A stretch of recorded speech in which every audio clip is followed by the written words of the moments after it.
S'il y a une chose qui est sûre quand on est illustrateur ou illustratrice à son compte, c'est qu'au début, on a tous un peu tendance à faire les mêmes erreurs. J'ai déjà fait une vidéo comme ça sur ma chaîne, mais aujourd'hui, je voudrais te parler de quelque chose de beaucoup plus subtil qui va plus toucher à ton état d'esprit et ça peut tout changer dans ton activité, en bien ou en mal. Bienvenue sur la chaîne, si tu es illustrateur ou illustratrice, ici, je te partage plein d'informations sur tous les aspects de ton activité, de l'administratif jusqu'à la gestion d'un projet client en passant par la facturation, les sessions de droit, la communication, tout ce qui peut être utile si tu es illustrateur ou illustratrice ou que tu as prévu de le devenir très bientôt. La première des erreurs qu'on fait quasiment tous au début, c'est cette période quand on a passé le pas, qu'on a décidé de se lancer, on est un peu tout feu, tout flamme, tout est excitant, tout est nouveau, on a envie de tout faire. Donc c'est un moment qui est super sympa, mais le problème de cette phase, c'est que ça nous amène un peu à complètement s'éparpiller et à lancer 12 trucs à la fois. Par exemple, en tant qu'illustrateur, on va souvent chercher des missions clients, puisque c'est le moyen le plus simple et le plus rapide de générer des revenus, mais souvent on a aussi envie d'ouvrir sa boutique à côté, vendre ses prints, mais aussi construire une communauté sur Instagram et ouvrir un Patreon. Et puis sur la boutique finalement, on n'a pas envie de faire que des prints, on voudrait aussi faire une collection de papeterie et des vêtements, et du coup, c'est mathématique, ton énergie, elle va être dispatchée dans plein de choses différentes. Et qu'est-ce qui va se passer? Il n'y a rien qui va pouvoir décoller parce qu'il n'y a rien dans lequel tu vas te mettre à fond. La réalité, le quotidien, c'est que par exemple, pour trouver des missions en illustration, il faut vraiment s'y mettre à fond, il faut beaucoup travailler, il faut chercher à se faire connaître et tout ça, déjà, c'est beaucoup de travail. Je prends un autre exemple, si à l'inverse, ton objectif c'est de vivre de ta boutique en ligne, et ben ça représente aussi un travail à part entière de créer ta boutique, de te faire connaître, de faire ta communication, de chercher des fournisseurs. Donc je sais, c'est pas forcément facile à entendre, mais malheureusement, c'est un peu surréaliste de penser qu'on peut tout faire en même temps. Donc je te lance pas la pierre, je pense qu'on passe tous par là et je suis pas en train de te conseiller d'abandonner complètement une idée. Bien au contraire, si tu es illustrateur ou illustratrice, tu as envie de faire ce qui te plaît, c'est normal et on est là pour ça. Mon conseil là, c'est plutôt de te concentrer sur une seule chose, de le développer à fond jusqu'à ce que ce soit bien rentable, bien établi avant de chercher à développer autre chose. Et c'est vraiment comme ça que tu vas pouvoir solidifier ton activité et voir des résultats rapidement. Mon deuxième conseil s'adresse à toi si tu cherches des missions clients et en particulier avec des entreprises. Si ton objectif c'est d'ouvrir une boutique, ça va te concerner un peu moins, mais si tu cherches des clients et même si tu cherches à travailler avec des maisons d'édition, l'erreur c'est de ne pas prospecter ou alors de ne pas prospecter assez parce qu'on a peur du refus, on a peur du rejet et donc qu'est-ce qui va se passer? On va envoyer très peu de mails, on va se cacher entre guillemets derrière la création de contenu en se disant je vais créer du contenu et les clients vont arriver tout seuls. La création de contenu c'est une stratégie qui fonctionne évidemment, mais le problème de ça c'est que ça peut être très long avant de générer des résultats. Donc je pense que c'est une mauvaise stratégie de se reposer sur une stratégie long terme comme la création de contenu ou une stratégie un peu plus volatile comme le bouche à oreille par exemple, c'est pas quelque chose que tu contrôles et surtout si ta motivation c'est que tu as peur de prospecter. Si tu veux des résultats, il va falloir sortir de ta zone de confort et je te dis ça parce que c'est moi-même quelque chose que j'ai procrastiné pendant très longtemps parce que j'avais pas du tout envie de prospecter, je détestais ça. Mais la prospection, c'est comme tout et ça s'apprend. Tu verras que si tu fais un effort un jour, puis deux, puis trois, tu verras qu'avec le temps, tu vas déjà être de plus en plus à l'aise là-dedans et tu vas aussi voir qu'est-ce qui marche pas et avec le temps, tu vas avoir des résultats. La clé de ça en fait, c'est qu'il faut vraiment s'accrocher, il faut en faire une pratique régulière, c'est pas en envoyant un ou deux mails par mois que ça va fonctionner. Avant de passer au troisième point, pour me soutenir gratuitement aujourd'hui et pour soutenir la chaîne, ce que je te propose de faire, c'est de me dire en commentaire justement ton avis sur la prospection. Est-ce que t'as déjà essayé? Est-ce que t'as vu des résultats? Est-ce que t'as jamais trop tenté? Est-ce que ça te donne envie d'essayer? Est-ce que tu oses pas t'y mettre aussi? Donc laisse-moi ton commentaire, ça permettra de soutenir la chaîne, ça me permettra de voir aussi ce que tu penses de la prospection parce que c'est un sujet qui est très intéressant en illustration. Ensuite, le troisième point, il va un peu découler du deuxième, ça concerne la procrastination.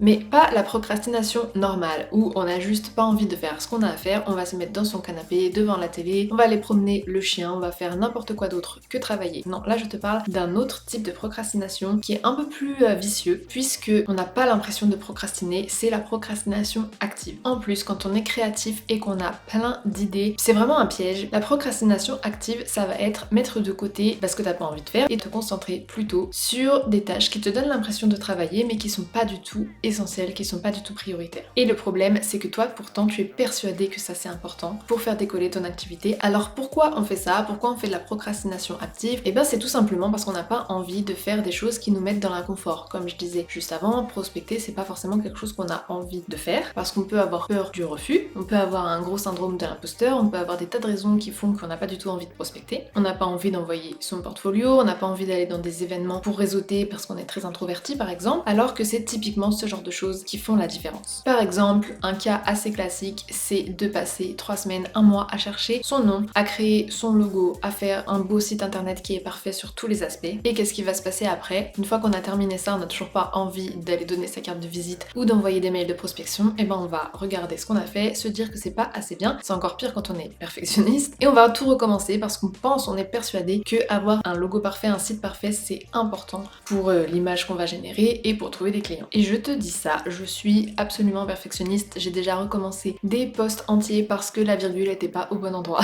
Et pourtant, c'est vraiment ce genre d'action qui n'a aucun impact sur rien du tout. C'est des actions qui sont totalement accessoires et dont tu n'as pas besoin pour montrer tes compétences, pour aller trouver des clients. C'est des choses qui te font perdre un temps fou et surtout, ça t'empêche d'avancer sur ce qui va vraiment être important. Alors, cette vidéo, elle est un peu cash. J'espère que ça va t'aider à prendre conscience de ce qui te bloque dans ton activité d'illustrateur. Et si tu aimes ce genre de conseils, j'ai une newsletter que je te mets dans la description dans laquelle je creuse beaucoup de sujets. C'est une newsletter qui est dédiée aux illustrateurs professionnels. J'aborde des tas de sujets comme celui-ci, donc si ça t'intéresse, je te mets le lien dans la description. Tu peux aussi regarder la vidéo qui s'affiche ou aller voir sur ma chaîne. J'ai plein d'autres vidéos qui sont dédiées aux illustrateurs indépendants. Et moi je te dis à jeudi prochain.